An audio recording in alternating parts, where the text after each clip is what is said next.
આજે ખૂબ દુઃખ સાથે જણાવવું પડે કે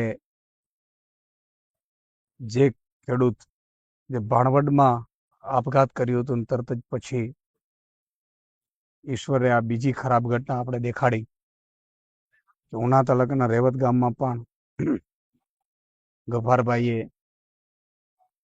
કમોસમી વરસાદ થવાથી પાથરાઓ તરતા હતા જોઈ પોતાની લોન, પોતાના ઉપર આર્થિક બોજો, પોતાની ગાવડી માટે ઘાસચારો એની ચિંતા કરતા કરતા પછી છેલ્લે એમણે પોતાનું જીવન ટૂંકાવ્યું છે. આ ખૂબ જ દુઃખદ છે. હું સરકારશ્રીને વિનંતી કરું છું, વહીવટી તંત્રને વિનંતી કરું છું, આગેવાનોને વિનંતી કરું છું કે એમનો પરિવાર તો ઉપર દુઃખનો ડુંગર તૂટી પડ્યો છે. આપણે સૌની જવાબદારી છે. સરકારને પણ વિનંતી કરું, સરકાર માય બાપ છે, સહાય જાહેર કરવી જોઈએ. સાથે સાથે હવે સરકારે એવી નીતિ બનાવવાની જરૂર છે કે મારો કોઈ ખેડૂત પગલું ભરવાની જરૂર ન પડે, અને એવી નીતિ બની શકે એમ છે. અમેરિકા, ઇઝરાયલના ખેડૂત ક્યારેય આપઘાત નથી કરતા. અમેરિકાના, ઇઝરાયલના ખેડૂતોને કોઈ એવો ખેડૂત નથી જે ગરીબ હોય, એને બંગલો હોય, ગાડી હોય, વ્યવસ્થા હોય. શું કામ? કે નીતિ એવી બનાવી છે, નિયત એવી બનાવી છે. આપણે પણ આ તબક્કે હું સરકારશ્રીને વિનંતી કરું છું કે નિયત પણ આપણે બનાવે સારી કરવી પડશે. ખેડૂતોને લઈને આપવાની નિયત કરવી પડશે. ખેડૂતોને તમે વિચાર કરો, ઉદ્યોગપતિઓને 16 લાખ કરોડ માફ થયા છે. મારા ખેડૂતોના કદાચ એકવાર માફ થઈ જશે તો એ બીજા 5 વર્ષ ટકી જશે. પણ આજે અહીંયા આવ્યા છીએ, અમને એવી લાગણી થઈ. આગેવાન છે અહીંયા મુન્નાભાઈ, એમણે પણ એક લાગણી થઈ.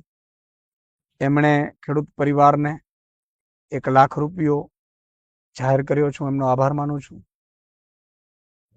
હું પણ, મને પણ એવું લાગ્યું, પ્રાર્થના ફાઉન્ડેશન માટે 51,000 રૂપિયો હું શાયદ ફૂલની તો ફૂલની પાંખડી આપવાની જાહેરાત કરું છું. સાથે સાથે અમારી ટીમ છે એ પણ, એમને પણ વિનંતી કરું છું, ફૂલની તો ફૂલની પાંખડી એમના પરિવારને આપશે. પરિવારની કોઈ માંગણી નથી, પણ પરિવારની સાથે આપણે એક માનવતાની દ્રષ્ટિએ ઊભું રહેવું એ આપણી ફરજ છે. અને એટલા માટે કોઈ રાજકીય કે કોઈ એ મુદ્દો જ નથી. અહીંયા માનવતાનો મુદ્દો છે. માનવતાના ધોરણે આજે અહીંયા આપણે એકઠા થયા છીએ, એમના દુઃખમાં ભાગ લેવા, એમના પરિવારને મળ્યા છીએ. પરિવાર પણ ખૂબ જ ચિંતિત છે. ત્યારે એમને કહીએ છીએ કે ચિંતા નથી કરવાની, આપણે સૌ એક છીએ. આજે નહીં તો કાલે ઈશ્વર આપણું સારુંનું સારું કરશે. તો હું વિનંતી કરીશ બધાને કે તમે પણ, ગુજરાતના નાગરિકો પણ ફૂલની તો ફૂલની પાંખડી આપવાની પ્રયાસ કરજો, જેથી કરીને આવા પરિવારને એક મોભ મળી રહે.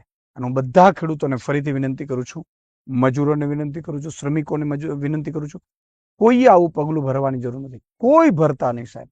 તમારી તમામ ચિંતા અમારી જવાબદારી છે. આજે નહીં તો કાલે, આજે નહીં તો કાલે હું તમને ખાતરી આપું છું કે એ જ ખેડૂત મારો એ ગુજરાતનો સૌથી સમૃદ્ધ ખેડૂત હશે. પણ એક વખત ધીરજ રાખજો. આવા પગલા ન ભરતા. આ ધરતીમાં તમારે મારે જીવવું ખૂબ જરૂર છે.